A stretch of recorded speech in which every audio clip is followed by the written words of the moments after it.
যদি তোমাদের মধ্যে 4টি গুণ থেকে যায় তাহলে আল্লাহ তোমাদেরকে ক্ষতি থেকে বাঁচিয়ে জান্নাতের জন্য তোমাদেরকে কবুল করে নেবেন, বলি আমিন।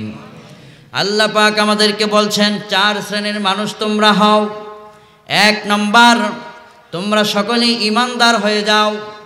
সূরাতুল আসরের ভিতরে রব্বুল আলামিন আমাদেরকে এই মেসেজটুকুন দিয়েছেন, ওয়াল আসর ইন্নাল ইনসানা লাফি খুসর ইল্লাল্লাযীনা আমানু ওয়া আমিলুস সালিহাতি ওয়া তাওয়াসাউ বিল হাক্কি ওয়া তাওয়াসাউ বিস সাবর। কোন সূরা? সূরাতুল আসর। পারেন তো আপনারা? পড়েন আমার সাথে, মাশাআল্লাহ। যুবকরা বলছে পড়েন, ওয়াল আসর ইন্নাল ইনসানা লাফি খুসর ইল্লাল্লাযীনা আমানু ওয়া আমিলুস সালিহাত ওয়া তাওয়াসাউ বিল হাক্কি ওয়া তাওয়াসাউ বিস সাবর। রাব্বুল আলামিন বললেন, ও দুনিয়ার মানুষেরা, সময়ের শপথ, আসরের শপথ করে আল্লাহ পাক সূরাটাকে শুরু করলেন। প্রথম দিকে বললেন ইন্নাল ইনসানা লাফি খুসর। এই দুনিয়াতে যত মানুষ আছে সবাই ক্ষতিগ্রস্ত হয়ে গেছে। রবকে আবার প্রশ্ন করলাম, ক্ষতিগ্রস্ত থেকে বাঁচার জন্য উপায় কি? আমরা ক্ষতিগ্রস্তদের কাতারে যেতে চাই না, জাহান্নামে জ্বলতে চাই না। আমরা দুনিয়ার ভিতরও সফল হতে চাই, আখেরাতেও মৃত্যুর পরে সফল হতে চাই। রব আমাদেরকে কয়, শোনো, তাহলে তোমাদের মধ্যে 4টা কোয়ালিটি তোমরা ঢুকিয়ে নাও। 1 নম্বর, ইল্লাল্লাযীনা আমানু ওয়া আমিলুস সালিহাত ওয়া তাওয়াসাউ বিল হাক্কি ওয়া তাওয়াসাউ বিস সাবর। 1 নম্বর, ক্ষতি থেকে বাঁচতে হলে ঈমানের আন্দোলনে শামিল হয়ে যাও। তোমাদের ঈমানকে তোমরা দৃঢ় করো, ঈমান করো সাহাবায়ে কেরামদের মতো। এরপরে ঈমানের সাথে সাথে নেক আমল করো। 3 নম্বরে, সদা সত্যের উপর অটল থাকো। 4 নম্বরে, সত্যের উপর অটল থাকতে গিয়ে ধৈর্যের উপর তোমরা দৃঢ়ভাবে দাঁড়িয়ে থাকো। এই 4টি কোয়ালিটি যাদের ভিতরে থাকবে, দুনিয়া আখিরাতের বড় বড় ক্ষতি থেকে আপন মালিক আল্লাহ সবাইকে বাঁচায় দিবে। কোন সুবহানাল্লাহ। আজকের পৃথিবী এই 4টি গুণে গুণান্বিত মানুষদেরকে খুঁজছে। জান্নাতের এই 4 শ্রেণীর মানুষদেরকে জান্নাতে তাদেরকে স্বাগত জানানো হবে। সে যুবক হতে পারে, সে বৃদ্ধ হতে পারে, সে শিশু হতে পারে, কিন্তু তার ভিতরেও এই কোয়ালিটিগুলো ঢুকিয়ে দেওয়ার দরকার আছে না নাই? বর্তমান দুনিয়ার বিজ্ঞান, আপনার আমার এই কোরআন, এই কিতাব, মহাবিশ্বের মহাবিশ্বয় এই আল কোরআন, তারা গবেষণা করে আজকে এই কোরআন থেকে এমন এমন তথ্য তারা বের করছে, তারা বলতে বাধ্য হয়েছে, ওবে আল্লাহ and his Rasul sallallahu alaihi wasallam established the order of Allah. Obey the order of Allah, maintain the deen of Allah. গবেষণা করার পরে প্রমাণ এসেছে, দুনিয়ায় যদি মুক্তি পেতে হয়, শান্তি পেতে হয়, আল্লাহ এবং আল্লাহ রসুলকে মানার পথেই উভয় জগতে শান্তি রয়েছে। চিল্লায় বলেন সুবহানাল্লাহ। দুনিয়ার বিজ্ঞান, বর্তমান দুনিয়ার বিজ্ঞান, ভূবিজ্ঞান ছোট্ট একটা মাটি নিয়ে গবেষণা করেছে। ছোট্ট একটা মাটির ভিতরে তারা আল্লাহ পাক রব্বুল আলামিনের পরিচয় তারা খুঁজে পেয়েছে। বলুন সুবহানাল্লাহ। আপনার এলাকায় জমি চাষ করতে গেলে মাটি আছে না নাই? মাটি, এই যে মাটি দেখেন না আপনারা, এই ছোট্ট মাটিটা নিয়ে বিজ্ঞান গবেষণা করেছে। বিজ্ঞান বলছে যে এই মাটি গবেষণা করে মাটির মধ্যে আমরা পেলাম এক ধরনের পদার্থ, বিজ্ঞান তার নাম দিয়েছে নিশাধর। এই পদার্থটার এতটাই গুরুত্বপূর্ণ, বিজ্ঞান বলছে এই পদার্থ যদি রব মাটিতে সংযুক্ত করে না দিতেন, দুনিয়ার ভারসাম্য রক্ষা হতো না। এই দুনিয়াটা একটা দুর্গন্ধযুক্ত পৃথিবীতে রূপান্তরিত হয়ে যেত। পৃথিবীর মানুষ তারা এই দুনিয়াতে বসবাসযোগ্য তাদের হতো না। এই ছোট্ট একটা মাটিতে নিষাদর নামের পদার্থ আল্লাহ পাক সেট করে দিয়েছেন। তারা বলছেন যে এই তথ্যটুকুন ১৫০০ বছর আগে প্রিয় নবী সাল্লাল্লাহু আলাইহি ওয়াসাল্লাম তিনি তার হাদিসের মাধ্যমে প্রমাণ করেছেন। চিল্লায় বলেন আল্লাহু আকবার। বিজ্ঞানীরা বিশ্বনবীর একটা হাদিসকে গবেষণা করেছে। সহিহ বুখারীর জিলদে আউয়াল প্রথম খণ্ডে বর্ণনা। ঈমানের কথা বলতে গিয়ে বিশ্বনবী একটা হাদিস বর্ণনা করেছেন। আন আবি হুরায়রা রাদিয়াল্লাহু আনহু قال قال رسول الله صلى الله عليه وسلم الإيمان بضع وسبعون شعبة فافضلها قول لا إله إلا الله وأدناها إماطة الأذى عن الطريق والحياء شعبة من الإيمان। বিশ্বনবীর হাদিস আবু হুরায়রা রাদিয়াল্লাহু আনহু বর্ণনা করলেন। বিশ্বনবী বললেন ঈমানের ৭০টির বেশি শাখা প্রশাখা রয়েছে, তার মধ্য থেকে শ্রেষ্ঠ শাখা হচ্ছে এই ঘোষণা দেওয়া যে আল্লাহ ছাড়া কোনো ইলাহ নাই। আর ওয়াদনাহা ইমাতাতুল আযা আনিত তরিক, যখন রাস্তায় কোনো কষ্টদায়ক বস্তু পড়ে যায় ওই কষ্টদায়ক বস্তুকে সরিয়ে ফেলা হচ্ছে, এটিও ঈমানের একটি অঙ্গ। লজ্জাও ঈমানের একটি অঙ্গ। মেডিকেল সায়েন্স, আজকের পরিবেশ বিজ্ঞান, ওয়াদনাহা ইমাতাতুল আযা আনিত তরিক, এই হাদিসের এই অংশটুকুন তারা গবেষণা করেছে। আজকে আমরা মুসলমানরা হয়তো গবেষণা থেকে একটু পিছিয়ে, কিন্তু আমাদের এই গ্রন্থ, আমাদের এই হাদিসে নববী দুনিয়ার বিজ্ঞানীরা গবেষণা করছে, নতুন নতুন নব তথ্য পৃথিবীবাসীকে দিচ্ছে। ইসলামের সৌন্দর্য আজকে গোটা পৃথিবীময় ফুটে উঠছে। চিল্লায় বলেন আল্লাহু আকবার। বিজ্ঞান বলছে ওয়াদনাহা ইমাতাতুল আযা আনিত তরিক। মুহাম্মদ সাল্লাল্লাহু আলাইহি ওয়াসাল্লাম বললেন রাস্তার পাশে কষ্টদায়ক বস্তুকে তোমরা সরিয়ে দেবে, মানুষের যেন কষ্ট না হয়। রাস্তায় এমন কিছু ফেলে রাখবে না যাতে মানুষের কষ্ট হয়, এরকমটা তোমরা করবে না। এটা তোমাদের একটা ঈমানের শাখা। বিজ্ঞান গবেষণা করে দেখল একটা মানুষ রাস্তা দিয়ে যখন হেঁটে যায়, যদি ওই জায়গার ভিতরে একটা পচা পাখি পড়ে থাকে, পচা কোনো একটা প্রাণী পড়ে থাকে, ইসলামের ভাষ্য হচ্ছে বিশ্বনবী বললেন রাস্তার ভিতরে ওই পচা পাখিটাকে, মৃত পাখিটাকে তোমরা ওইভাবে ফেলে রাখবে না, বরং এটাকে তোমরা মাটি চাপা দিয়ে দিবে যাতে করে মাটির নিচে ওটা পড়ে থাকে। এটা হচ্ছে নবীজির ভাষ্য।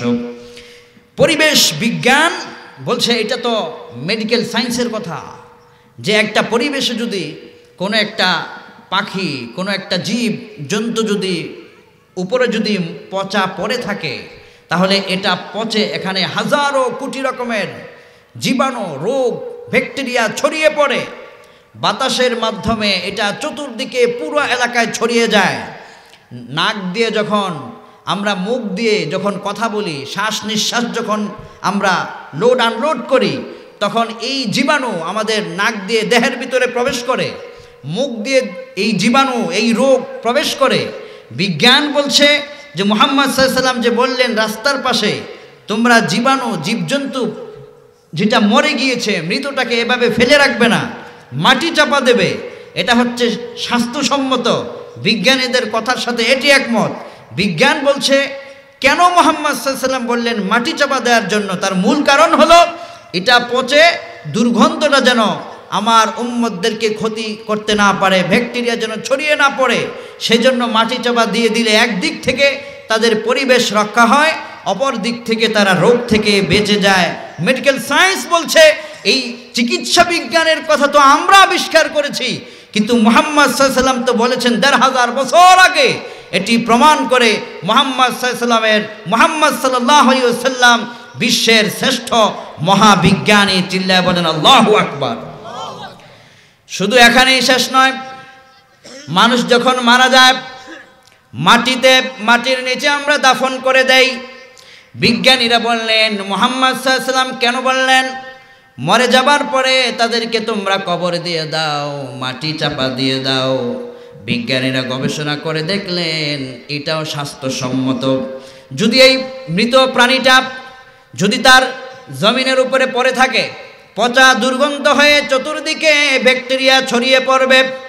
মাটিতে যখন তারা কবর দিয়ে দেয়, অটোমেটিক ওই কবরের মাটিতে আল্লাহ পাক এক ধরনের পদার্থ সৃষ্টি করে দেন।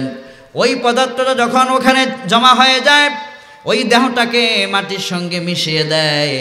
কোনো পোকামাকড় যদি মাটির নিচে রেখে দেন, দেখবেন ওটা কদিন পরে মাটির সাথে মিশে যায়। বিজ্ঞানীরা বললেন, এই নিশাদর পদার্থ আজকে আমরা আবিষ্কার করলাম, কিন্তু মুহাম্মদ সাল্লাল্লাহু আলাইহি ওয়াসাল্লাম ১৫০০ বছর আগে এই সব বিষয় তিনি জানতেন।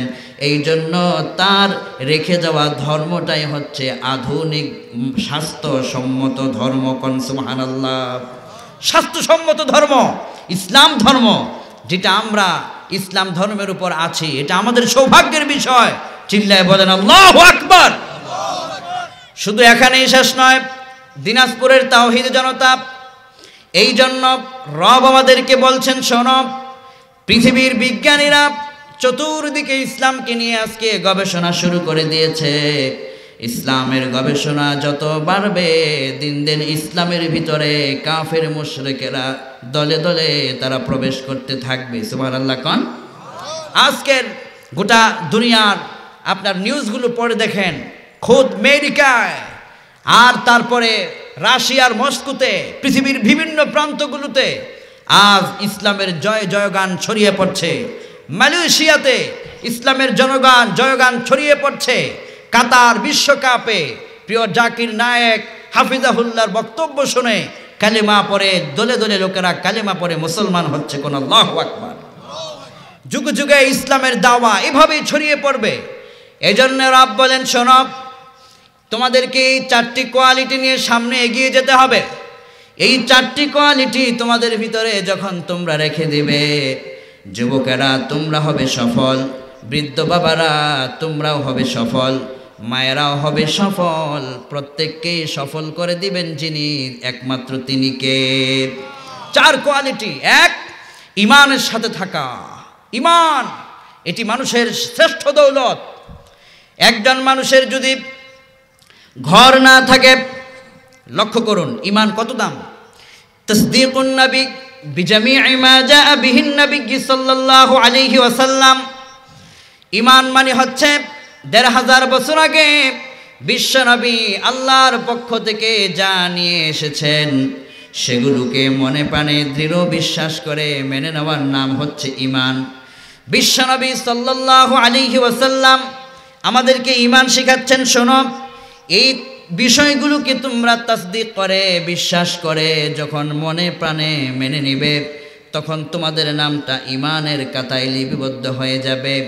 বিশ্বনবী সাল্লাল্লাহু আলাইহি ওয়াসাল্লাম বলেন, শোনো, একজন মানুষের ঈমান নাই, কিন্তু বাড়ি আছে, ঘর আছে, টাকা আছে, পয়সা আছে, সম্পদ আছে, এই লোকটা যদি মারা যায়, এরপরে এই লোকটার 1 ফোঁটার মাটির মূল্যও থাকে না। আবার পক্ষান্তরে যদি আপনার দিনাজপুরের একটা দিন মজুর মানুষ, লোকটার থাকার ঘর নাই, বাড়ি নাই, টাকাও নাই, পয়সাও নাই, কষ্ট করে দিন অতিবাহিত করে, এই দিন মজুর লোকটা যদি ঈমান নিয়ে সে যদি মৃত্যুবরণ করে, ওই লাশটা তার কবরে রাখার সাথে সাথে লোকেরা দেখবে মাটির কবর, কিন্তু ওই দিন মজুর লোকটা ঈমান নিয়ে কবরে যাওয়ার কারণে কবরে শুয়ে শুয়ে দেখবে ওটা মাটির কবর নয়, যেন ফুলের বাগান হয়ে গেছে। শুধু ঈমান। যার ঈমান নাই, ঈমান ছাড়া লোকটা কবরে যাওয়ার পরে তার বিন্দু পরিমাণ মাটির মূল্য নাই, 1 ফোঁটা পানির মূল্য নাই। আবার ঈমান নিয়ে লোকটা গিয়েছে দুনিয়ায়, তার অর্থ ছিল না, ঈমানের কারণে তার কবরে দামটা বেড়ে যায়, আখিরাতে দামটা বেড়ে যায়। এই জন্য রব বলে, শোনো, তোমরা যদি ঈমানের উপর দৃঢ় থাকো, ঈমানের উপর যদি তোমরা প্রতিষ্ঠিত থাকো, তাহলে তোমাদেরকে আপন আল্লাহ তোমাদেরকে বন্ধু বানিয়ে নেবেন। সুবহানাল্লাহ কোন। কোরআন বলছে, আল্লাহু ওয়ালিয়ুল্লাযীনা আমানু ইউখরিজুহুম মিনায-যুলুমাতি ইলান-নূর ওয়াল্লাযীনা কাফারু আউলিয়াউহুমুত তাগুত ইউখরিজুনাহুম মিনান-নূরি ইলায-যুলুমাত উলাইকা আসহাবুন নার হুম ফিহা খালিদুন। ঈমানের উপর যারা তোমরা অটল থাকবা, আল্লাহ পাক তোমাদেরকে দুনিয়ার সকল অন্ধকার থেকে টেনে বের করে নেবেন, ইলান নূর জান্নাতের দিকে তোমাদেরকে আল্লাহ পাক কবুল করে নেবেন। ঈমানের কারণে তোমরা একটা ঈমান এমন একটা স্টেশন পা রাখবে ঈমানের জায়গায়, ওই পা তোমাদের চলে যাবে জান্নাতের জায়গায়। সুবহানাল্লাহ কোন। আবার আল্লাহ বলেন ঈমানের কারণে ওয়াবাশশিরিল্লাযীনা আমানু ওয়া আমিলুস সালিহাতি আন্না লাহুম জান্নাতিন তাজরি মিন তাহতিহাল আনহার কুল্লামা রুযিকু মিনহা মিন সামারাতির রিজকা। ও দুনিয়ার মানুষেরা, ঈমানটা নিয়ে যদি পরকালে উঠতে পারো, বাশশিরিল্লাযীনা আমানু ওয়া আমিলুস সালিহাত আন্না লাহুম জান্নাত, ঈমানের টিকিটটা নিয়ে যদি কবরে যেতে পারো, পরকালে উঠতে পারো, পরম করুণাময় আল্লাহ তোমার জন্য জান্নাতের সুসংবাদ রেখে দিয়েছেন। সুবহানাল্লাহ কোন। ঈমান এই যে পৃথিবীর মানুষের সবচেয়ে সেরা দৌলত সম্পদ। একজন মানুষের বেঁচে থাকার জন্য খাদ্য যেমন জরুরি, একজন মানুষের বেঁচে থাকার জন্য অক্সিজেন গ্রহণ করা যেমন জরুরি, একজন মানুষকে বেঁচে থাকার জন্য তার হিউম্যান বডি স্ট্রং থাকাটা, তার ব্রেইন, তার সকল হিউম্যান বডি, হিউম্যান স্ট্রাকচার, তার সকল কিছু, তার স্ট্রং থাকাটা যতটাই জরুরি, তার থেকেও বেশি জরুরি হচ্ছে পরকালে মুক্তির জন্য ঈমানের ইস্তেকামাত। জোরে বলি সুবহানাল্লাহ। যুগে যুগে কালে কালে সমস্ত পয়গাম্বর এই ঈমানের উপর পৃথিবীবাসীকে আল্লাহর পথে তারা আহ্বান করেছেন, আল্লাহর পথে তারা ইনভাইট করেছেন, পৃথিবীর মানুষকে দাওয়াত দিয়েছেন।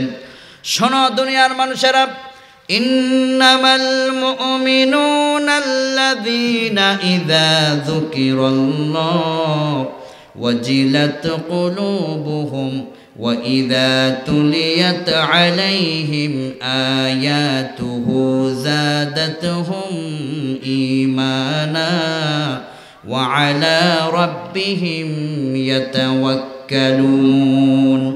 তোমাদের সমাজের ভিতরে, তোমাদের গ্রামের ভিতরে, তোমাদের মানুষদের ভিতরে ইন্নামাল মুমিনুনা আল্লাযীনা ইযা যুকিরাল্লাহ, আল্লাহর দৃষ্টিতে প্রকৃত মুমিন তো তারাই। রব বলছেন ইদা যুকিরাল্লাহ ওয়াজিলাত কুলুবুহুম, আল্লাহর নাম স্মরণ হওয়া মাত্রই তাদের কলিজাটা আল্লাহর ভয়ে কেঁপে ওঠে। আর ওয়াইদা তুলিয়াত আলাইহিম আয়াতুহু যাদাতহুম ঈমানা, যখন তাদের সামনে কোরআন তেলাওয়াত করা হয়, কোরআনের আলোচনা করা হয়, এই কোরআনের আলোচনাটা যখন তারা শুনে, তাদের ঈমান যদি থাকে জিরু পর্যায়ে, আমার আল্লাহ তাদেরকে ঈমানের ময়দানে হিরো বানায়া দেয়। সুবহানাল্লাহ কোন। তাদের জীবনটা যদি শূন্য থাকে, তাদেরকে আল্লাহ পাক উপরের স্তরে পৌঁছে দেন, তাদের মর্যাদা আল্লাহ পাক এতটাই বাড়িয়ে দেন। রব বলছেন যখন ওয়াইদা তুলিয়াত আলাইহিম আয়াতুহু যাদাতহুম ঈমানা, এই কোরআনের কারণে তাদের ঈমানটা বেড়ে যায়। ঈমানের কারণে, কোরআনের সাথে সম্পর্ক থাকার কারণে ঈমান যখন বেড়ে যায়, যাদাতহুম ঈমানা ওয়া আলা রাব্বিহিম ইয়াতাওয়াক্কালুন, এই লোকগুলো, এই মানুষগুলো আল্লাহ ছাড়া কারো উপর নির্ভর করে না, একমাত্র রবের উপর তারা নির্ভর করে চলে।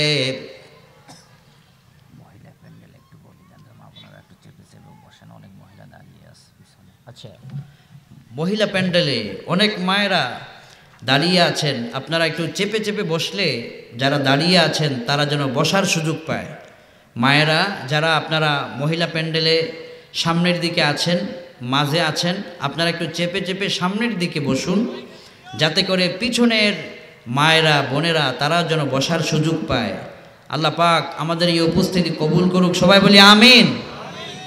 তো যেটা বলছিলাম, একজন মানুষের ঈমান হচ্ছে শ্রেষ্ঠ দৌলত।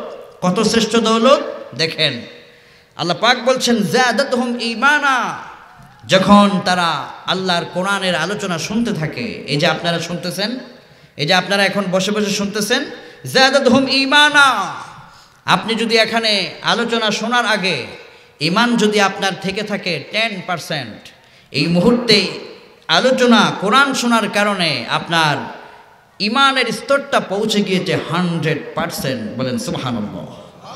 এটা কোরআনের ভাষ্য। যাদাতহুম ঈমানা, তাদের ঈমানটা বেড়ে যায়, এত পাওয়ারফুল হয়ে যায়। যদি তাদের ঈমানের স্তরে তারা থাকে জিরো, তাদেরকে আল্লাহ হিরু বানাইয়া মৃত্যুবরণ করায়। সুবহানাল্লাহ কোন। মূলত এই ঈমানের সাথে যারা থাকে তাদের জীবনটাই বেড়ে যায়, সম্মানটাই বেড়ে যায়। রব এজন্য বললেন যাদাতহুম ঈমানা ওয়া আলা রাব্বিহিম ইয়াতাওয়াক্কালুন। যখন তাদের ঈমান বেড়ে যায় তখন তারা আপন রব আল্লাহর উপর নির্ভর করে চলে। দুনিয়ার কোনো কাফের বেঈমানের উপর তাদের নির্ভরতা থাকে না, রবের উপর তারাই নির্ভর করে।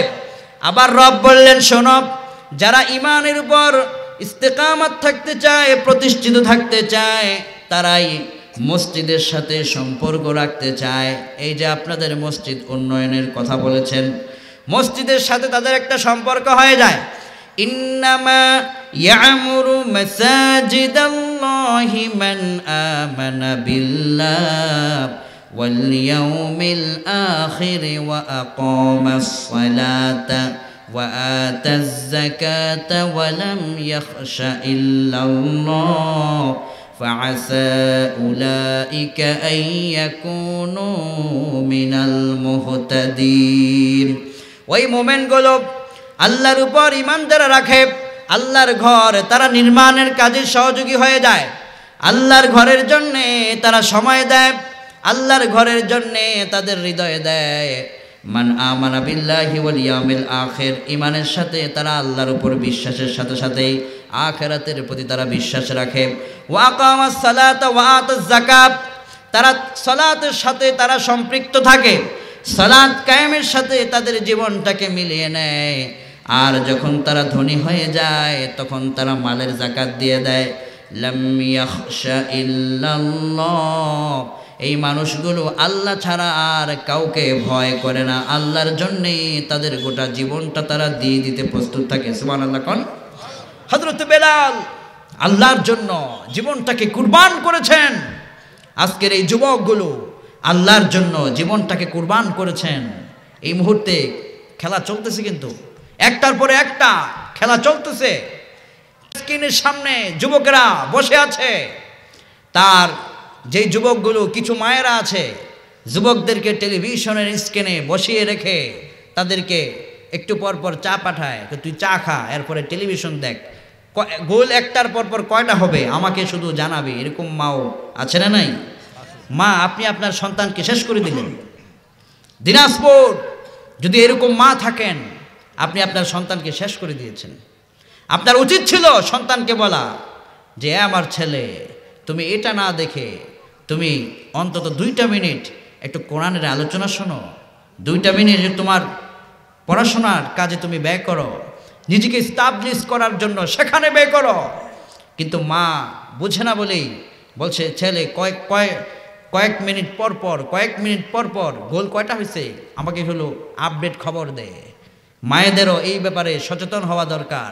কিন্তু এই যুবকগুলো যারা আজকের এই টেলিভিশন ছেড়ে কোরআনের প্রোগ্রামে বসেছে, এই যুবকগুলোর কপালকে আল্লাহ জান্নাতি কপাল বানাক। সবাই বলে আমিন। হযরত বেলাল ঈমানের জন্য জীবনটাকে কুরবান করেছেন, আর আজকে আপনারা কোরআনের জন্য খেলা ছেড়ে দিয়ে কোরআনের জন্য জীবন কুরবান করেছেন। বেলালের মতো আল্লাহ আপনাদেরকেও কবুল করুক, আমিন বলেন। বেলাল তার জীবনটা কিভাবে কুরবান করেছেন দেখেন। আল বিদায়া ওয়ান নিহায়ার ভিতরে ইবনু কাসির ব্যাখ্যা করেছেন, হাফিজুল হাদিস ইমাম ইবনে কাসির রহমাতুল্লাহ আলাইহি তিনি সুন্দর করে তিনি উপস্থাপন করছেন। হযরতে বেলাল যখন তিনি ঈমান গ্রহণ করলেন, ওই উমাইয়া গোত্রের কাফেরেরা বেলালের উপর চূড়ান্তভাবে নির্যাতন শুরু করে দিল। এত নির্যাতন করল, শুনলে আপনার হৃদয়টা নরম হয়ে যাবে, ভয়ে থরথর করে কলিজা কাঁপে। ঈমানের জন্য তারা কত কুরবান করেছেন, ঈমানের জন্য তারা কত ছাড় দিয়েছেন। শুধু আল্লাহর জন্য তারা তাদের জীবনটাকে কতটুকুন তারা সাধনা করেছেন। হযরতে বেলালকে বলছে, ও বেলাল, শুনলাম তুমি নাকি ঈমান এনেছ, তো ঈমানটা তুমি ছেড়ে দাও। যদি ঈমান তুমি ছেড়ে না দাও তাহলে বেলাল তোমাকে গ্রেফতার করা হবে। বেলাল বললেন, আমি যখন একবার ঈমান গ্রহণ করেছি, এই জবান দিয়ে যে একবার আল্লাহ পাকের ঈমানের ঘোষণা দিয়েছে, দ্বিতীয়বার এই জবান দিয়া আল্লাহর বিরুদ্ধে ঘোষণা আসতে পারে না। চিল্লা এখন সুবহানাল্লাহ। উমাইয়া ইবনে খালাফ বলছে, বেলাল তুমি আমার চাকর, আমার গোলাম, যদি তুমি ঈমান ছেড়ে না দাও, মুহাম্মদ সাল্লাল্লাহু আলাইহি ওয়াসাল্লামের সাথে সম্পর্ক কাট যদি না করো, তাহলে তোমাকে গ্রেফতার করা হবে, প্রয়োজনে তোমাকে ফাঁসিতে ঝুলিয়ে দেওয়া হবে। বেলাল কি বলছে দেখেন।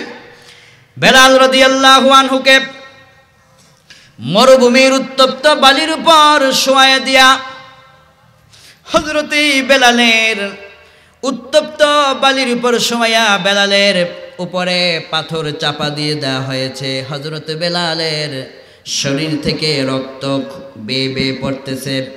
বেলালকে বলা হচ্ছে, রে বেলাল, একটা মানুষকে যদি জমিনে শোয়া তার পিঠের উপর পেটের উপর বিশাল পাথর চাপা দেওয়া হয়, ওই লোকটার কতটা কষ্ট হতে পারে।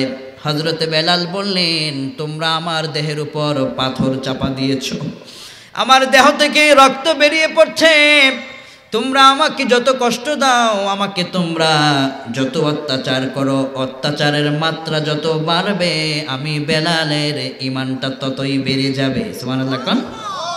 আমি ঈমান ছাড়ব না, কেননা আমি আল্লাহর সাথে সম্পর্ক করেছি।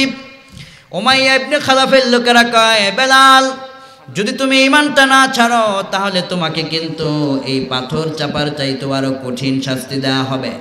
হযরতে বেলাল রাদিয়াল্লাহু আনহু বললেন, তোমাদের শাস্তি আরো বাড়ায় দাও, আমি চাই যেন ইসলামের জন্য জীবনটাকে কুরবান করে দিতে পারি। সুবহানাল্লাহ। কোন পাথর চাপা দেওয়া হলো, একটার পর একটা হযরতে বেলালের উপর অত্যাচার শুরু হয়ে গেল। বেলাল রাদিয়াল্লাহু আনহু বলতে লাগলেন, আহাদ আহাদ, আল্লাহ এক, আল্লাহ এক। এই ঘোষণা আমি আমার জবান দিয়ে যখনই উচ্চারণ করেছি, এই আল্লাহ এক, আল্লাহ এক আমার দেহে জীবন থাকবে যতক্ষণ, আমার মুখ দিয়ে এক আল্লাহর তাওহীদের বাণী চলবে ততক্ষণ। সুবহানাল্লাহ। কান অত্যাচার বাড়তে লাগলো। বেলাল রাদিয়াল্লাহু আনহু বলছেন, এই অত্যাচার শুধু এখানেই নয়, যদি এই অত্যাচার আমার জীবন শেষ করে দেয়, এরপরও আহাদ রবের একত্ববাদ, ঈমানের ইস্তেকামাত আমি বেলাল ছাড়তে পারি না। শেষ পর্যন্ত কি অবস্থা হলো, পাথরের উপর চাপা দিয়াম বেলাল রাদিয়াল্লাহু আনহু পানি পানি বলে তাদের কাছে বলছে, আমাকে একটু পানি দাও, আমার প্রাণ বেরিয়ে যাচ্ছে, কিন্তু লোকেরা তাকে পানি দিল না। এই চূড়ান্ত অত্যাচারের ভিতরেও হযরতে বেলাল ঈমানটাকে ছেড়ে দেয় নাই। হযরতে বেলাল যখন চতুর্থ পয়েন্টে চলে গেলেন, জীবনটা একেবারে শেষ মুহূর্ত, ওই সময় হযরতে বেলাল বললেন, যদি আজকের ঈমানের জন্য আমার জীবনটা তোমাদের হাতে, যদি আমাকে জীবন দিতে হয়, কিয়ামতের ময়দানে আমি শুধু এটাই বলতে পারবো, আয় রব, পৃথিবীতে আপনার জন্য কিছুই করতে পারি নাই, শুধু ঈমানের জন্য আমি বেলাল জীবনটা দিতে পেরেছি। সুবহানাল্লাহ। কোন হে যুবকেরা, বেলালের তো জীবন ছিল, বেলালের তো জীবনের একটা স্বাদ ছিল। বেলাল চিন্তা করলেন, এই দুনিয়ার জীবন জীবন নয়, পরকালের একটা জীবন আছে। দুনিয়ার জীবনটা চাকচিক্যময় হলেও জীবন, কষ্টের জীবন হলেও জীবন, কষ্টে আর দুঃখে জীবনটা কেটে গেলেই শেষ, মৃত্যুর পরেই শুরু হয়ে যাবে চূড়ান্ত জীবনের বর্ণনা, আখিরাতের জিন্দেগি। এই জন্য হযরতে বেলাল শুধু প্রাধান্য দিয়েছেন তার রবের সাথে সম্পর্ক। এই জন্য বিশ্বনবী সাল্লাল্লাহু আলাইহি ওয়াসাল্লাম বেলালের ব্যাপারে তিনি এমন দোয়া করেছেন, বেলাল আজান দিতেন জমিনে, ওই আজানের আওয়াজ চলে যেত রব্বুল আলামিনের আরশে আজিমে। বেলাল ঈমানের কারণে তার পাওয়ার, তার মর্যাদা বেড়ে গিয়েছে। এই যুবকেরা বেলালের উত্তরসূরি হও, এই যুবকেরা বেলালের মতো ভূমিকা নাও। জীবনে তোমাদের দাজ্জালের প্রচুর ফিতনা আসবে, খেলা নামক ফিতনা আজকের যুবকদেরকে নষ্ট করে দেওয়ার ষড়যন্ত্র হচ্ছে। বছরের পর বছর, কিছু বছর পর পর একটা ফুটবল খেলা তোমাদের সামনে উপস্থাপন করে দেওয়া হয়।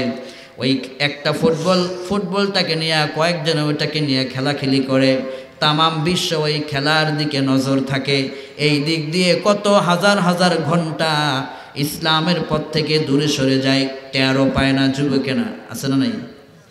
এই খেলার পিছনে কত ঘন্টা সময় ব্যয় করেছেন, কত হাজারো ঘন্টা সময় গোটা বাংলাদেশের ইয়ং সোসাইটি ব্যয় করেছে। হিসাব করে দেখুন, এটা আমাদের চূড়ান্ত একটা ষড়যন্ত্র যে একটার পর একটা দাজ্জালি ফিতনা আসবে ঈমানকে কেড়ে নেবার জন্য। এজন্য যুবকদেরকে সচেতন হতে হবে। যুবকদের সম্পর্কে রব্বুল আলামিন বললেন, শোনো, ইন্নাল্লাযীনা আমানু ওয়া আমিলুস সালিহাতি সায়াজআলু লাহুমুর রাহমানু উদ্দা। হে যুবকেরা, বেলালের মতো ঈমান যদি তোমার বেড়ে যায়, আপন রব্বুল আলামিনের হাবিব বললেন, শোনো, এই আয়াতের ব্যাখ্যা করতে গিয়ে মুফাসসিররা কয়েকটা হাদিসকে উপস্থাপন করেছেন। একজন মানুষ যখন ঈমানের সাথে আন্দোলনে শামিল হয়, অতঃপর যখন তার জীবনটা ঈমানের উপরেই চালাতে থাকে, অতঃপর ঈমানের উপর তার জীবন পরিচালনার কারণে জিবরাইল ফেরেশতা ওই লোকটার উপরে খুশি হয়। জিবরাইল ফেরেশতা তখন রবের দরবারে তার জন্য দোয়া করে। পৃথিবীতে যত ফেরেশতা আসমানে জমিনে উড়ে বেড়ায়, সমস্ত ফেরেশতারা তার জন্য দোয়া করে। সর্বশেষ ঈমানের কারণে ওই লোকটার যেদিন মৃত্যু হয়, তার বাড়িতে জান্নাতের ফেরেশতারা এসে নাজিল হয়ে যায়। ঈমানের সময়, ঈমানের কারণে। আমার মা, আজকে আপনি যে বিছানায় ঘুমাচ্ছেন, যে আরামের বিছানা, আপনার ছাড়তে ইচ্ছা হয় না। ইয়াং সোসাইটি, যুব সমাজ, যেই আরামের বিছানা ফজরের সময় তোমার ছাড়তে মনে কয় না, ওই আরামের বিছানা সম্পর্কে একটু ভাবো। একজন এই বিছানা তোমাকে পর করে দেবে। আজকে এখানে যত মেহমানরা আছেন, আপনারা যারা আছেন, এই মাটির উপর এখন আমরা বসে আছি, একটু পর মৃত্যুবরণ করলে এই মাটির নিচেই আমাদের বাস থাকার অবস্থান হয়ে যাবে। যে খাটের উপর আপনি ঘুমাচ্ছেন, এই খাট আপনাকে পর করে দেবে। বাস্তবতাটা একটু উপলব্ধি করুন, বাস্তবতাকে একটু ভাবুন যে আসলেই তো জীবনটা তো আমাদের, দুনিয়াটা একেবারেই শেষ। কি করছি আমরা পরকালের জন্য? কিছুই তো করতে পারলাম না। আহারে, এই দুনিয়ার সামান্য কয়েকটা জীবন, কয়েক বছরের জীবন, যাদের 30 বছর হয়ে গেছে, আপনি ভাবুন বাঁচলে আর কয়দিন বাঁচবেন? যদি আপনার জীবনটা 60 বছরের হয়, আর মাত্র 30 বছর বাঁচবেন। হায়াতের গড় কমে গিয়েছে, মৃত্যুর দরওয়াজার সিরিয়াল বেড়ে গিয়েছে। একটু বাস্তবতা মনোযোগ দিয়ে শুনুন। যেই খাটের উপরে আপনি ঘুমান, আজ রাতে যদি মৃত্যু হয়, মাহফিলের শেষাংশে মাইকে ঘোষণা হয়ে যাবে, অমুক এলাকার অমুক লোকটি আজ এতটা বাজে দুনিয়া থেকে বিদায় হয়ে গিয়েছে। সবাই তার মৃত্যুর খবর শুনে তার জন্য ইন্না লিল্লাহ পড়বে, দোয়া করবে, মাগফিরাতের দোয়া করবে। এরপরে সকালবেলায় জানাজা, লোকেরা দৌড়ে দৌড়ে তার বাড়ির দিকে যাবে। কেউ দৌড়াবে তার জন্য কাফনের কাপড় ক্রয় করার জন্যে, কেউ বা যাবে তার জন্য কবর খনন করার জন্যে, আবার কেউ যাবে তার জানাজার ময়দানকে রেডি করার জন্য। এভাবে করে একটা আয়োজন শুরু হয়ে যাবে, জীবনের শেষ আয়োজন, জীবনের শ্রেষ্ঠ আয়োজন। আপনি জীবনে কত মানুষের জানাজায় শামিল হলেন, আপনার জানাজায় সেদিন কত মানুষ শামিল হবে আপনি তো দেখলেন না। আপনি জীবনে কত মানুষকে ধরে কবরে নামাইলেন, ওই দিন আপনাকে লোকেরা ধরে কবরে নামিয়ে দেবে।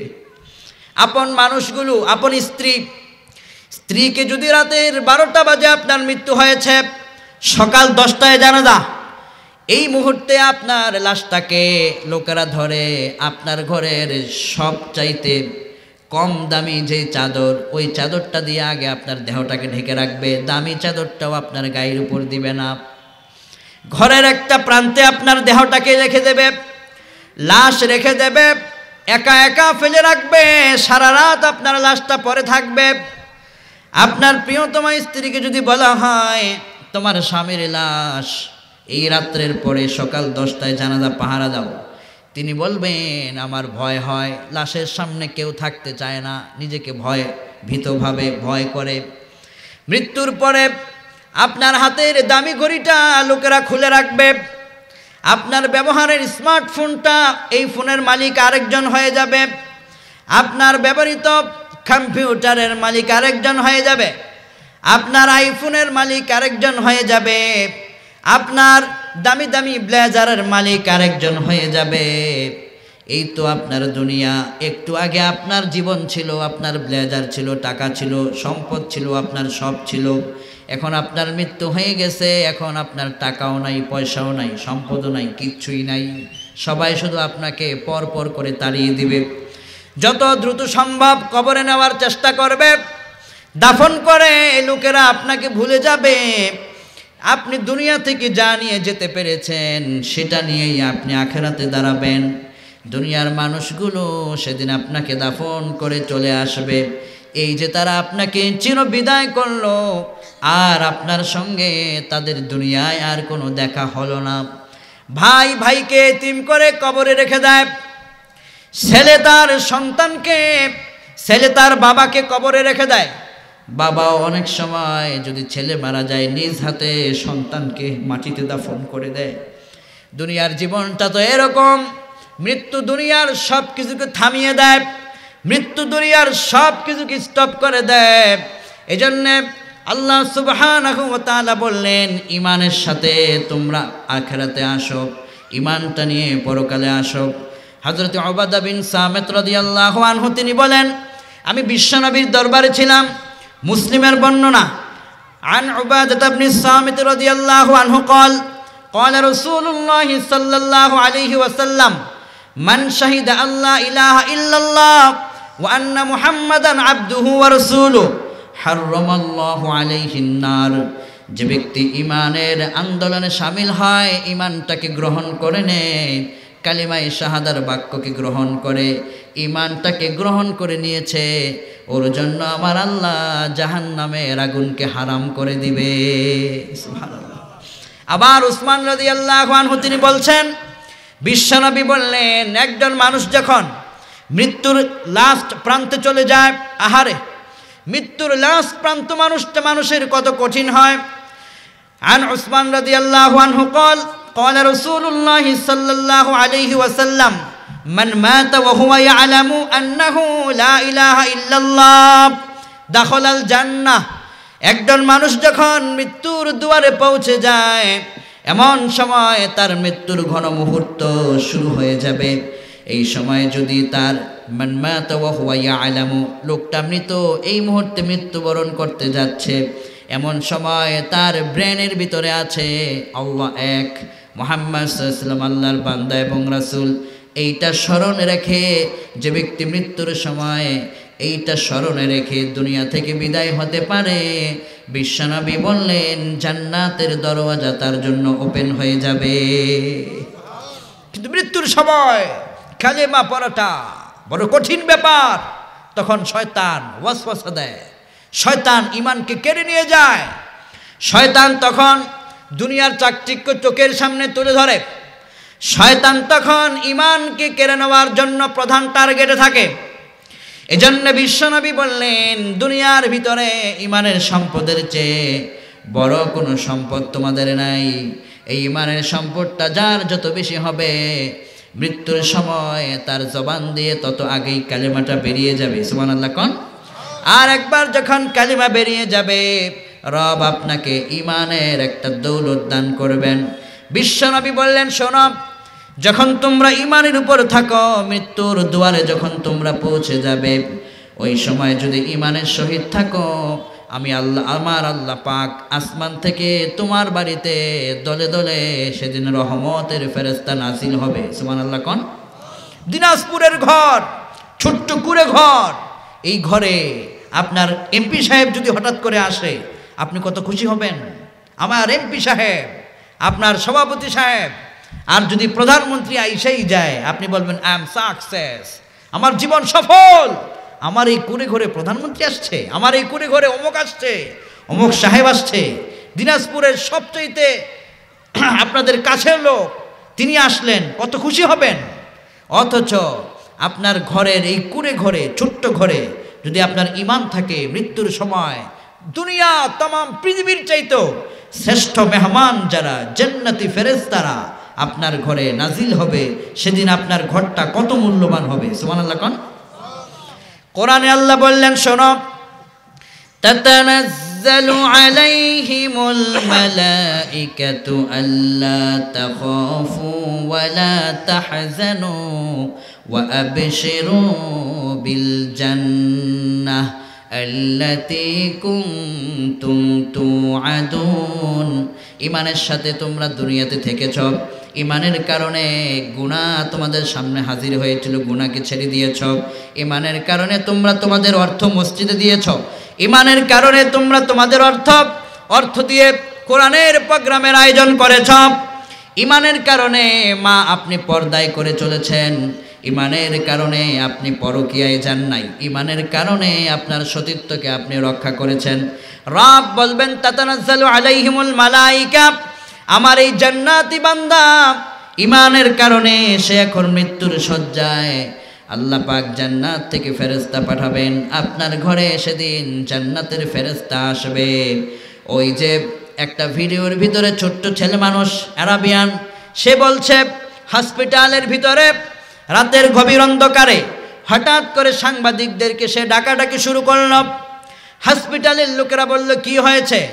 সাংবাদিকরা যখন আসলো, ওই ছোট্ট ছেলেটা বলছে, আমি এখানে যখন শুয়ে আছি হঠাৎ করে অলৌকিক একটা জান্নাতি ফেরেশতার মতো কি যেন আমার ঘরের ভিতরে দেখতে পেলাম। একটু পরে ছেলেটি বললেন, এটা দুনিয়ার সাধারণ কিছু নয়, আমাকে সে বলেছে আল্লাহ তাখাফু, তুমি ভয় পেও না, একটু পরে তোমার জন্য জান্নাত রিজার্ভ হয়ে যাবে। ওই ছোট্ট ছেলেটা বলছে যে আমি আমার জীবনে শুধুমাত্র ঈমানের উপরে আমি থেকেছি। ছোট্ট একটা ছেলে যদি মৃত্যুর সময় মানুষদেরকে ডেকে বলে দিতে পারে যে জান্নাতের ফেরেশতাদেরকে আমি আমার নিজের চোখে আমার ঘরে অবতরণ হতে দেখেছি, এটা রবের বড় শক্তি। চিল্লায় বলেন সুবহানাল্লাহ। মৃত্যুর সময় আপনার রহমতের ফেরেশতা আপনার বাড়িতে যখন আসবে, এসে আপনাকে বলবে, শোনো, দুনিয়ার জীবন কাটিয়েছে অনেক কষ্ট করে, ঈমানের উপর থাকতে অনেক কষ্ট হয়েছে, আল্লাহ তাখাফু ওয়ালা তাহজানু আবশিরু বিল জান্নাহ, ভয় পেও না, চিন্তা করো না, দুঃখিত হয় না, জান্নাতের সুসংবাদ গ্রহণ করো। একটু পরে তোমার জন্য মালাকুল মউত ফেরেশতা, মৃত্যুর ফেরেশতা চলে আসবে। মৃত্যুর ফেরেশতা আসার আগেই সুসংবাদ জান্নাতের ফেরেশতারা আপনাকে দিবে। অতঃপর জান্নাতের ফেরেশতারা এসে বলবে, ইয়া আইয়াতুহান নাফসুল মুতমাইন্নাহ ইরজিই ইলা রাব্বিকি রাদিয়াতাম মারদিয়াহ ফাদখুলি ফি ইবাদি ওয়াদখুলি জান্নাতি। তোমাদেরকে বলা হবে, ঈমানের উপর যারা দুনিয়া অটল থেকেছ, বলা হবে নফসে মুতমাইন্না যারা, অর্থাৎ দুনিয়ার সব কিছু ফেলে রেখে আল্লাহর জন্যে ঈমানের উপর নিজের জীবনটাকে অবিচল যারা রেখেছে, বলা হবে ইরজিই ইলা রাব্বিক, আজকে তোমার মৃত্যু হতে যাচ্ছে, রবের পক্ষ থেকে তোমাদের জন্য সুসংবাদ দেওয়া হবে, তুমি আজকে রবের দিকে ফিরে আসো। ইলা রাব্বিকি রাদিয়াতাম মারদিয়াহ, তুমি অত্যন্ত সন্তুষ্টের সাথে রবের দিকে তুমি ফিরে আসো। দুনিয়ার জীবন তোমার জন্য আর থাকার নয়, জান্নাত তোমার জন্য খোলা হয়ে যাচ্ছে, রেডি হয়ে যাচ্ছে। তাই দুনিয়ার এই পসামার্কা জায়গায় থাকার কোনো দরকার নাই, জান্নাত তোমার জন্য রেডি হয়ে আছে। ইরজিই ইলা রাব্বিক রাদিয়াতাম মারদিয়াহ ফাদখুলি ফি ইবাদি ওয়াদখুলি জান্নাতি। দুনিয়ায় যারা ইবাদত করতে করতে জীবনটাকে কাটায় দিয়েছে, জান্নাতি হয়েছে, বলা হবে ওই ইবাদতকারীদের কাতারে শামিল হয়ে যাও, আর মৃত্যুর সাথে সাথে জান্নাতের ভিতরে ঢুকে পড়ো। সুবহানাল্লাহ কোন। দেখেন আমার ভাইয়েরা, একজন মানুষের সবচাইতে সফল হলো ওই জায়গাটা, দুনিয়ার ভিতরে যত কষ্টে আপনি দিন অতিবাহিত করেন কোনো সমস্যা নাই, কারণ দুনিয়ার জীবনটা কষ্টে গেলেও যাবে, আরামে গেলেও যাবে, হায়াতটা শেষ এমনিতেই হবে, হায়াত শেষ হবেই। কিন্তু যত কষ্টে স্বীকার করেন না কেন, মৃত্যুর পরে যদি আপনার জন্য শান্তি আসে, এই শান্তি শুরু হবে, কোনোদিন আর শেষ হবে না। সুবহানাল্লাহ কোন।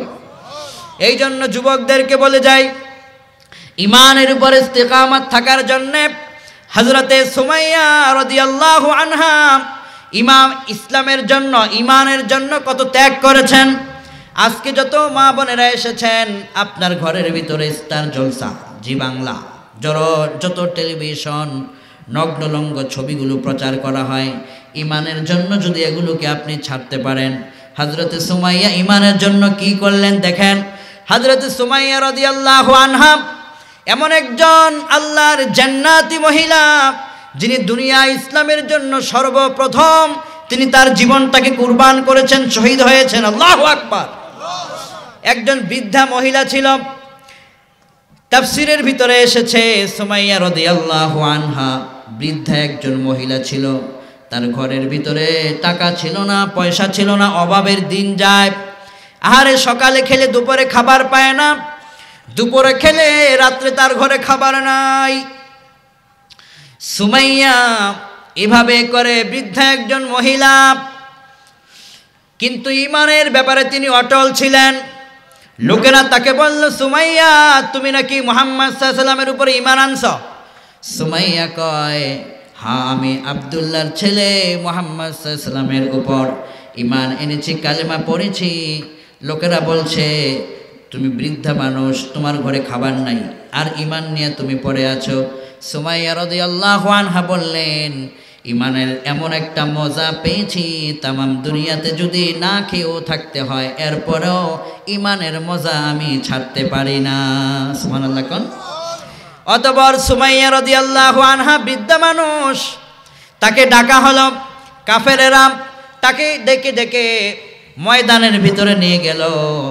বলা হচ্ছে, ও সুমাইয়া তুই ঈমান ছেড়ে দে। সুমাইয়া রাদিয়াল্লাহু আনহা বলছে, ঈমান ছাড়া যাবে না, কারণ এটার মজা আমি পেয়েছি, তোমরা সেটা বুঝবে না। লোকেরা এই বৃদ্ধা মানুষটাকে মানুষের সামনে উলঙ্গ করে, তার লজ্জাস্থানের সামনে লোহার বর্ষাকে উত্তপ্ত করে, তার লজ্জাস্থানের ভিতরে আঘাত করে, সেই জায়গার ভিতরে তাকে শহীদ করে দিল। সুমাইয়া রাদিয়াল্লাহু আনহা সেই জায়গার ভিতরে তিনি শহীদ হয়ে গেলেন। বিশ্বনবী সাল্লাল্লাহু আলাইহি ওয়াসাল্লাম বললেন, সুমাইয়া বৃদ্ধা মানুষ হতে পারে, গরিব হতে পারে, কিন্তু তার ঈমানটা গরিব না। সুমাইয়া আল্লাহর জান্নাতে উড়াউড়ি করতেছে। সুমাইয়া, আজকে আমার বৃদ্ধা মায়েরা আছেন, সুমাইয়া রাদিয়াল্লাহু আনহা থেকে শিক্ষা নিন। এই সুমাইয়া ইসলামের জন্য শহীদ হয়ে গেলেন। আহারে, একটা বৃদ্ধা মানুষ, তার শরীরে কি বার শক্তি আছে। এই মানুষটাকে বর্ষা দিয়ে আঘাত করা হলো। খাব্বাব রাদিয়াল্লাহু আনহু ঈমান গ্রহণ করলেন। হযরতে খাব্বাব রাদিয়াল্লাহু আনহুকে তার বুকের উপরে উত্তপ্ত আগুনের কঙ্করগুলোকে তার বুকের উপরে রেখে দেওয়া হলো। হযরতে খাব্বাব রাদিয়াল্লাহু আনহু শুয়ে থাকলেন, তার দেহের উপরে উত্তপ্ত আগুনের কঙ্করগুলোকে এভাবে করে আগুনের টুকরোগুলোকে রেখে দেওয়া হলো। আগুনের টুকরোগুলোকে পুড়তে পুড়তে তার দেহটার এই চামড়াগুলো পুড়ে পুড়ে নিচ থেকে রক্ত বেয়ে বেয়ে পড়ল।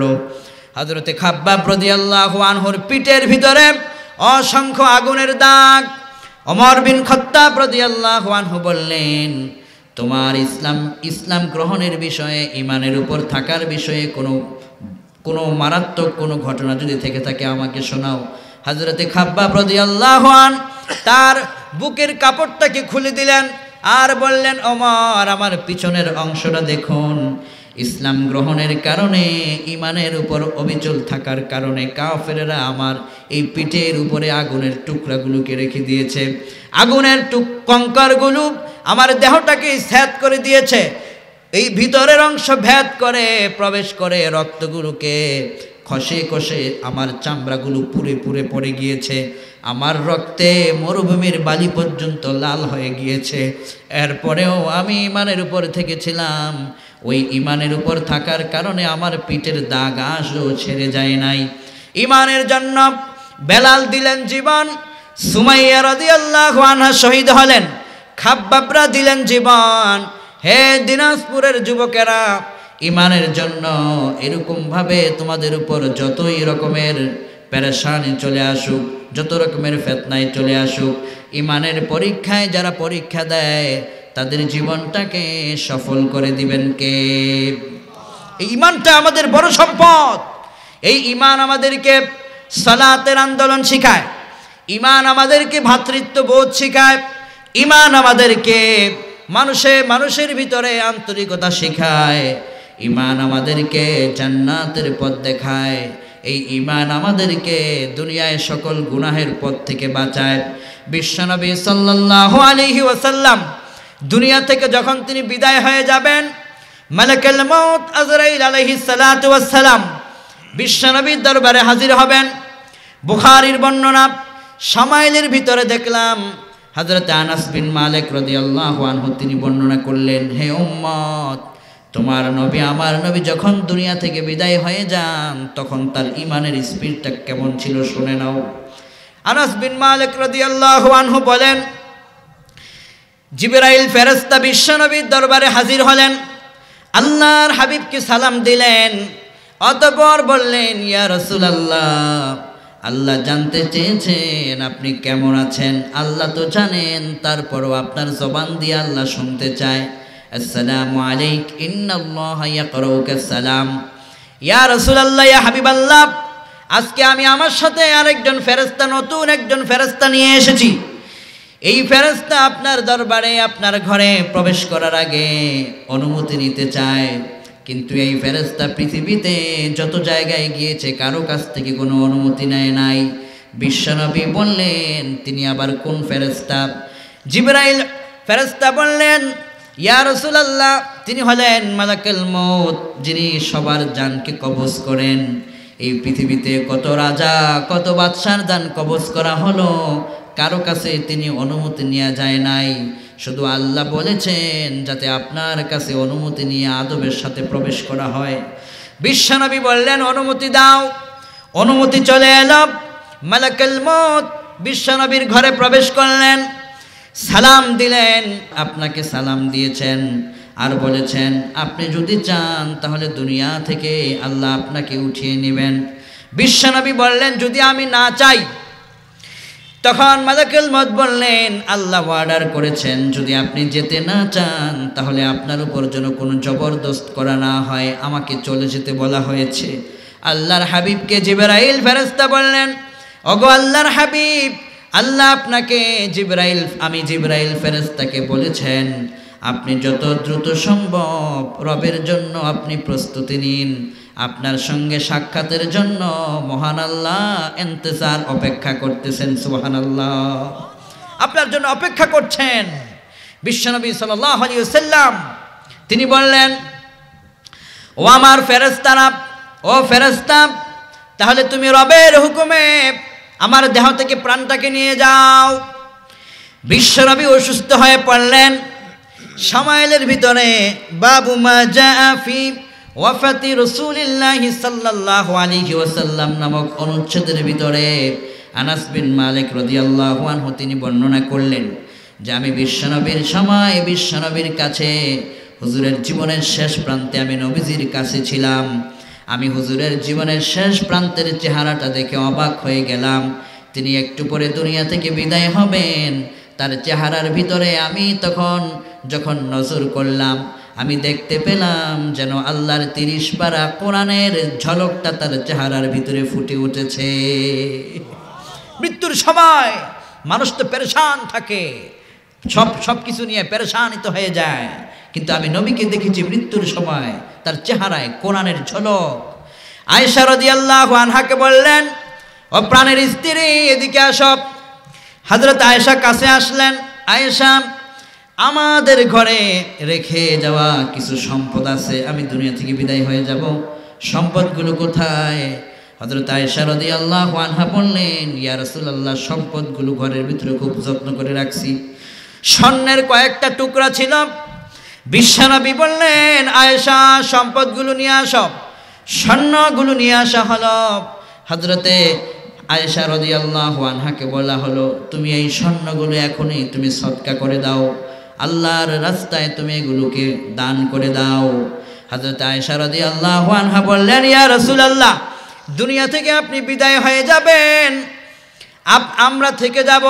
দুনিয়ায় থাকতে হলে এই সম্পদগুলো তো অনেক যত্ন করে রাখা হয়েছে।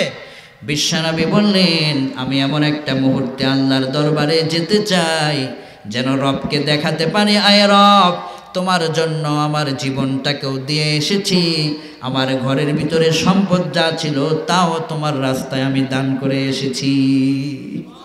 স্বর্ণগুলো দান করা হয়ে গেল। হযরত ফাতেমা রাদিয়াল্লাহু আনহা বিশ্বনবীর এই অবস্থা দেখে কাঁদতে লাগলেন। আল্লাহর হাবিব ডাকলেন ফাতেমা রাদিয়াল্লাহু আনহাকে। বিশ্বনবী কানে মুখে বললেন, ফাতেমা, তুমি কেঁদো না, আমার ইন্তেকালের পরে আমার পরিবারের ভিতরে সবচাইতে যার সাথে আগে দেখা হয়ে যাবে তুমি সেই ফাতেমা, তুমি কেঁদো না, কান্না করো না, দুনিয়ার জীবনটা এরকমই চলে যেতেই হবে, কান্না করো না। বিশ্বনবী দেখলেন নামাজের মসজিদের জামাতের দৃশ্য। মুসলিম, বুখারী, শামায়েল কয়েকটা গ্রন্থ প্রমাণ করেছে বিশ্বনবী সাল্লাল্লাহু আলাইহি ওয়াসাল্লাম হযরতে আবু বকর সিদ্দিক রাদিয়াল্লাহু আনহুকে জামাতের ইমামতির জন্য পারমিশন দিলেন। হুজুর এতটাই অসুস্থ হয়ে গেলেন, বিশ্বনবী একটু পরে অজ্ঞান হয়ে যায়, আবার ওনার জ্ঞান ফিরে আবার অজ্ঞান হয়ে যায়।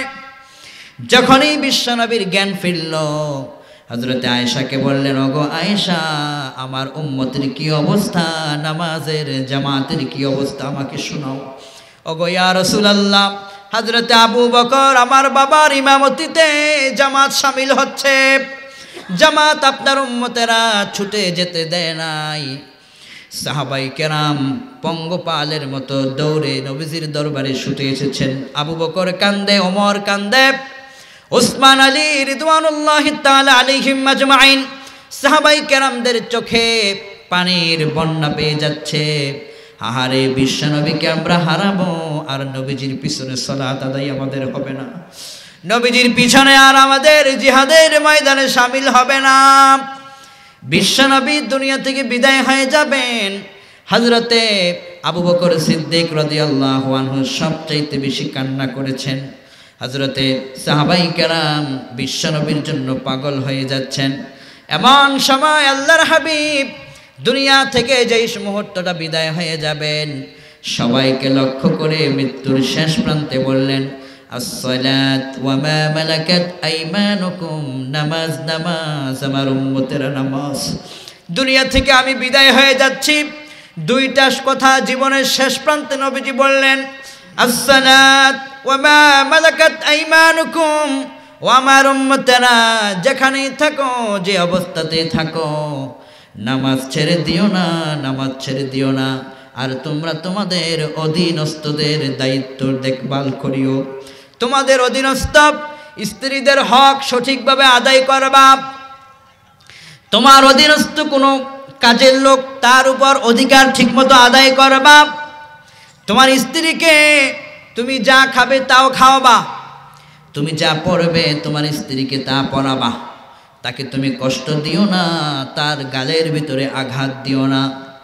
স্ত্রীদের উপর, তারা দুর্বল মানুষ, তাদের উপর তোমাদের সর্বোচ্চ ভালোবাসা তোমরা তাদের উপর প্রয়োগ করবা। আর সালাত এর সাথে তোমরা জীবনটা সম্পৃক্ত রাখবা। বিশ্বনবী সাল্লাল্লাহু আলাইহি ওয়াসাল্লাম দোয়া করলেন, আল্লাহুম্মা রাফিকিল আ'লা, আল্লাহর দরবারে সর্বোচ্চ বন্ধু বিশ্বনবী হয়ে গেলেন। নবী দুনিয়া থেকে বিদায় হয়ে গেলেন।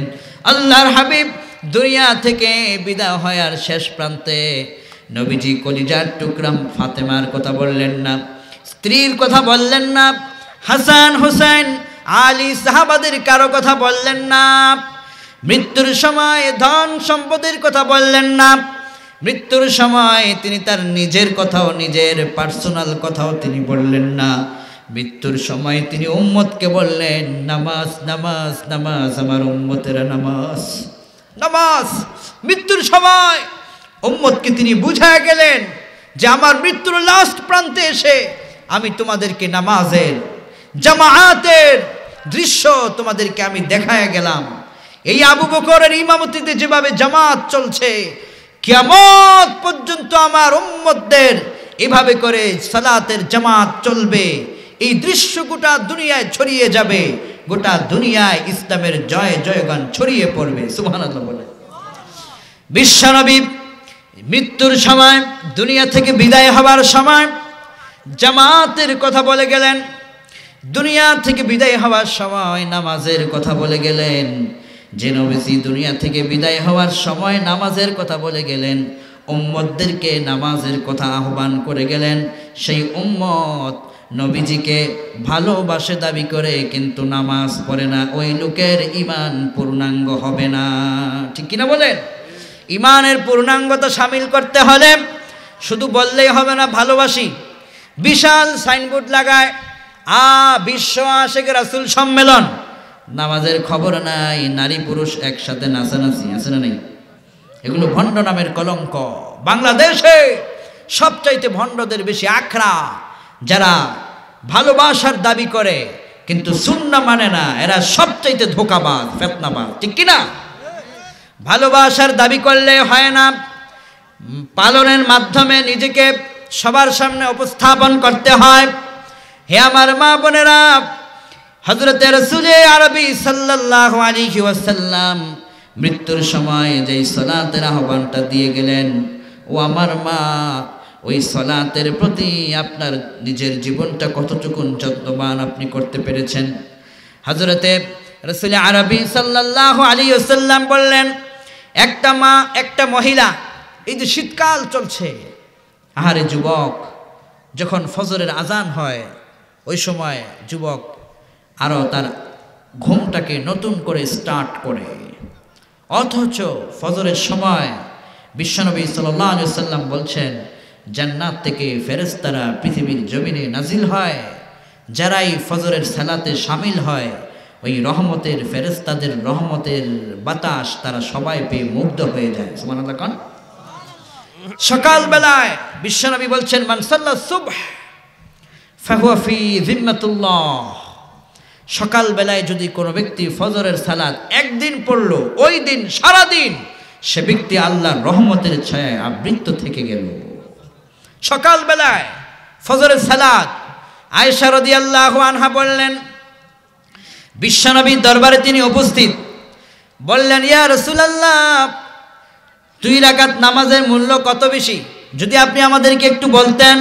হে যুবক, আজকে এখানে যত যুবক ভাইরা এসেছেন, আজকের যুবক ভাইরা তাদেরকে মন থেকে দোয়া দিতে মনে চায়, তাদের এই উপস্থিতি দেখলে চোখ থেকে পানি নেমে আসে, মন থেকে দোয়া করতে মনে চায়। এমন যুবক এই মাহফিলের ভিতরে আজকে তোমরা যারা এই মুহূর্তে বসে আছো, তোমাদেরকে মাহফিল শেষে এই মাহফিলের সভাপতি সাহেব এই কমিটি যাওয়ার সময় তোমাদের হাতে 1000 করে কসকসে নোট দিয়ে দিবে নাকি? দিয়ে দিবে? আমরা কিসের জন্য বসছি? সবাই বলেন, কার জন্য? একটু বাস্তবতাটা ভাবুন। অথচ আমরা দেখেছি অনেক রাজনৈতিক প্রোগ্রামগুলোতে বিরিয়ানি দেওয়া হয়, টাকা দেওয়া হয়, তারপরে গাড়ির টিকিট দেওয়া হয়, ফ্রি নেওয়া হয়, এরপরেও এতক্ষণ পর্যন্ত তারা পঙ্গপালের মতো ছুটে এসে বসে থাকে না। কিন্তু একমাত্র এই কোরআনের ময়দানে যে যুবক তুমি বসে থাকলা, কিছুই তোমাকে দেওয়া হবে না, এরপরও তুমি বসে থাকলা, এটাই প্রমাণ করে যে তুমি তোমার রবের কাছে কবুল হয়ে গিয়েছ। আলহামদুলিল্লাহ। একজন যুবক সে কমেন্টস করলো অনলাইনে, আমাদের একটি আলোচনা প্রায় 18 মিলিয়ন কোটির উপর চলে গেছে ওই আলোচনাটা। এটা যুবক সেখানে কমেন্টস করেছে যে 12 মিনিটের এই আলোচনায় আমার গোটা জীবনটাকে পরিবর্তন করে দিল। রাত গভীরে যখন এই আলোচনাটা শুনি, আমার চোখের থেকে অঝরধারায় চোখের পানি ঝরে, আমি আগে নামাজ পড়তাম না, এখন থেকে নামাজ আমি ছাড়ি না। আলহামদুলিল্লাহ বলেন। আমি তো মনে করি এই একজন যুবক, একটা মাত্র যুবক, সে যদি হাসরের ময়দানে দাঁড়িয়ে যায়, আমি বলবো আল্লাহ ওই যুবকটাকে আমাকে খুঁজতে হবে, যে যুবকটা বলেছে যে 12 মিনিটের আলোচনা আমার জীবনটাকে চেঞ্জ করে দিয়েছে। 12 মিনিটের আলোচনায় আমি আগে নামাজ পড়তাম না, এখন থেকে নামাজ ছাড়ি না। আমি মনে করি এটা যুবকের জন্য জীবনের সবচাইতে বড় পাওয়া। এর চেয়ে বেশি আর কি হতে পারে? দুনিয়ার জীবন এই চাকচিক্য কিছুই থাকবে না। আপনি যে ফেসবুকে পোস্ট করেছেন, ফেসবুকের লেখাটা থেকে যাবে, আপনি থাকবেন না। আপনার ফেসবুকের আইডি জায়গা মতো থেকে যাবে, আপনার টিকটক, আপনার ভিডিও, আপনার এডিটিং এসব থেকে যাবে, কিন্তু আপনি থাকবেন না। সব পরে থাকবে জায়গা মতো। এই জন্য যুবকদেরকে বলি, যুবক ভাইয়েরা, শুধুমাত্র 2 রাকাত ফজরের নামাজ ছাড়বেন না। যত কষ্টে থাকেন, যত ঘুম চোখে থাকুক, 2 রাকাত ফজরের নামাজটা ছাড়বেন না। ফলে কি হবে দেখেন, আয়েশা রাদিয়াল্লাহু আনহা মুসলিমের বর্ণনায় বলছেন, বিশ্বনবী সাল্লাল্লাহু আলাইহি ওয়াসাল্লাম বলছেন যে রাকাতুল ফজর খায়রুম মিনাদ দুনিয়া ওয়া মা ফিহা। একজন যুবক যদি 2 রাকাত ফজরের নামাজ পড়ল, শেষ 2 রাকাত নামাজ শেষ, এই 2 রাকাত নামাজটাকে যদি একটা পাল্লায় দেয়া হয়, খায়রুম মিনাদ দুনিয়া ওয়া মা ফিহা, মুসলিমের বর্ণনায় এই 2 রাকাত নামাজ যদি এক পাল্লায়, তাম দুনিয়াটা অপর পাল্লায়। শুধু দুনিয়া নয়, এই দুনিয়াতে যত স্বর্ণ আছে, হীরা মণি মুক্তা স্বর্ণ, কোটি কোটি টাকা ব্যাংক ব্যালেন্স, এই অর্থ, এই বিশাল বিশাল ভবনগুলো, দালানগুলো, এই কোটি কোটি টাকার সম্পদগুলো যদি একটা পাল্লায় দেয়া হয়, তাম দুনিয়াটাকে যদি একটা পাল্লায় দেয়া হয়, যুবক তোমার 2 রাকাত ফজরের নামাজ যদি অপর পাল্লায় দেয়া হয়, বিশ্বনবী বলছেন খায়রুম মিনাদ দুনিয়া ওয়া মা ফিহা, তোমার 2 রাকাত নামাজের মূল্য তাম পৃথিবী থেকে আল্লাহর কাছে বেশি উত্তম হয়ে যাবে। আপনি লক্ষ্য করুন, বিশ্বনবী বললেন খায়রুম মিনাদ দুনিয়া ওয়া মা ফিহা, তোমার 2 রাকাত নামাজ যদি একটা পাল্লায় দেওয়া হয়, তাম পৃথিবী থেকে তোমার 2 রাকাত নামাজের মূল্যের ওজন হয়ে যাবে। তোমার নামাজটার মূল্যটা যদি এত ওজন হয়, তুমি যে কষ্ট করে নামাজ পড়লা, তো তোমার মূল্যটা কত বেড়ে যাবে। সুবহানাল্লাহ কোন। যুবকদেরকে বলি, একটা প্রতিযোগিতা নেন, 6:30 কি 35-এ সূর্য উদয় হয়। মসজিদের জামাতগুলো যতটাই হয়, আপনার এলাকার মসজিদের জামাতের সাথে আপনার ঘড়ির একটা টাইম মেনটেন করে নেন। আপনার মোবাইলের অ্যালার্ম দিয়ে রাখুন, জামাত কতটায়, আধা ঘন্টা আগে ঘুম থেকে আমি জাগবো। উঠে আপনি পাক সাফ হয়ে মসজিদের দুয়ারে আপনি চলে যাবেন। এই সকালবেলার এই স্নিগ্ধ যে একটা বাতাস আপনি পাবেন, এই রহমতের সময় আপনি মসজিদে প্রবেশ করলেন, 2 রাকাত ফজরের সালাত আদায় করলেন। বিশ্বনবী সাল্লাল্লাহু আলাইহি ওয়াসাল্লাম বললেন, যখন তুমি সালাত থেকে বের হচ্ছ, মসজিদ থেকে যখন তুমি বের হচ্ছ, সকালের সূর্য যখন উদিত হওয়া শুরু করে, এই সময় তুমি সূর্যের একটু আলো তোমার গায়ে যখন লেগে যায়, ওই বর্তমান দুনিয়ার বিজ্ঞান বলছে এই সূর্যের আলোটা তখন ভিটামিন ডি পরিণত হয়ে তোমার শরীরকে আরো স্ট্রং করে দেয়। সুবহানাল্লাহ কান। সকালবেলায় আমরা রুগী হই কেন বেশি জানেন? আমরা সকালবেলায় বেশি ঘুমাই। যত চাকরিজীবী 10টায় অফিস, ঘুমাবে 7টা পর্যন্ত ঘুমাবে। এই যে ওই সময় সূর্য উঠে যায়, সূর্যের আলোটা আমরা পাই না। কিন্তু বিশ্বনবী সাল্লাল্লাহু আলাইহি ওয়াসাল্লাম যে বললেন সকালে ওঠো, সকালে যখন সূর্যের আলোটা আপনার গায়ে লেগে যাবে, ভিটামিন ডি পাবেন, শরীরে আপনার এনার্জি হবে। এই ভিটামিন ডি কি করে জানেন?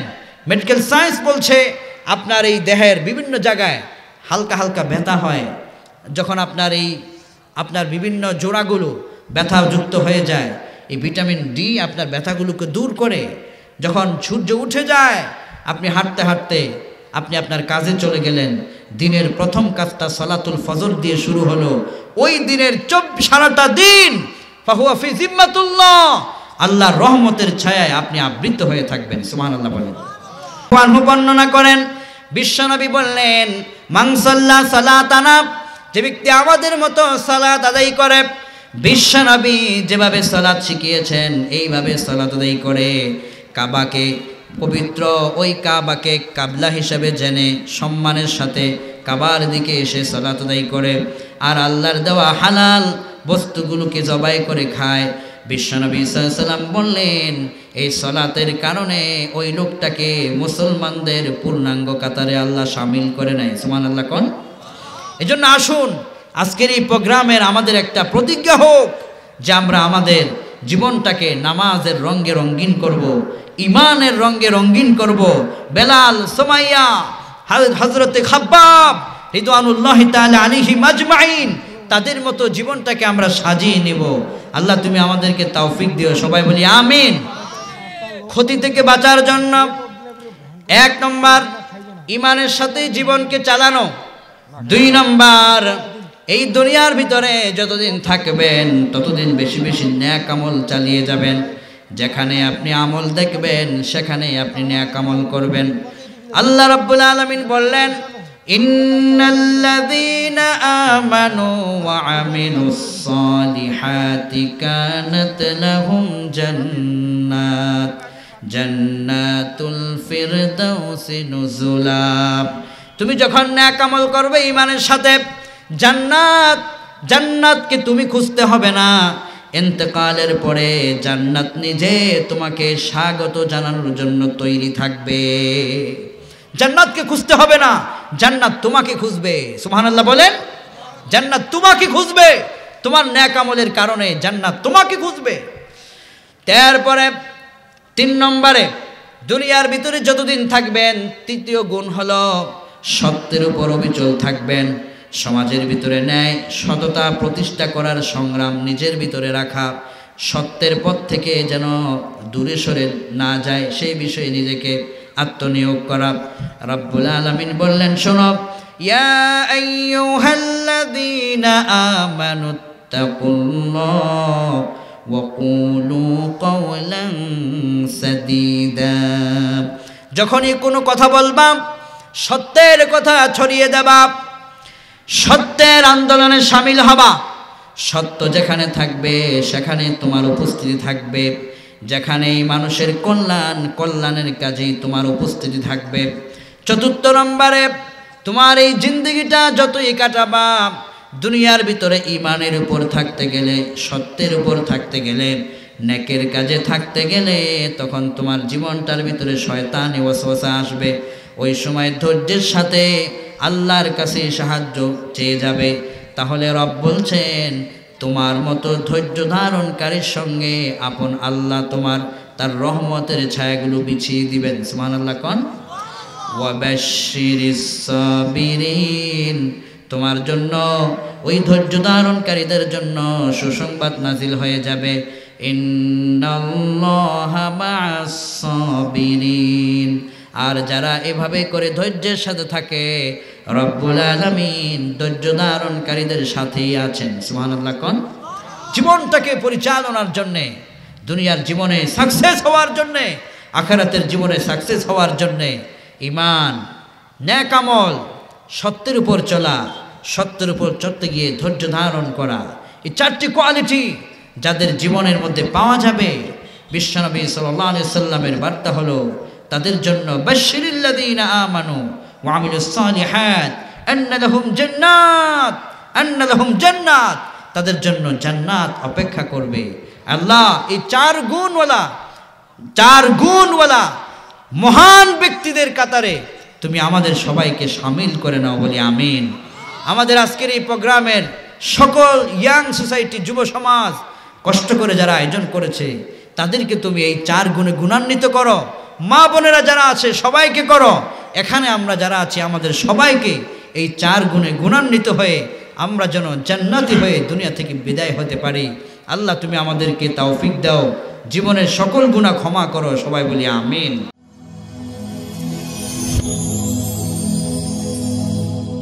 Rose TV 24. Enjoy by listening to the Holy Quran.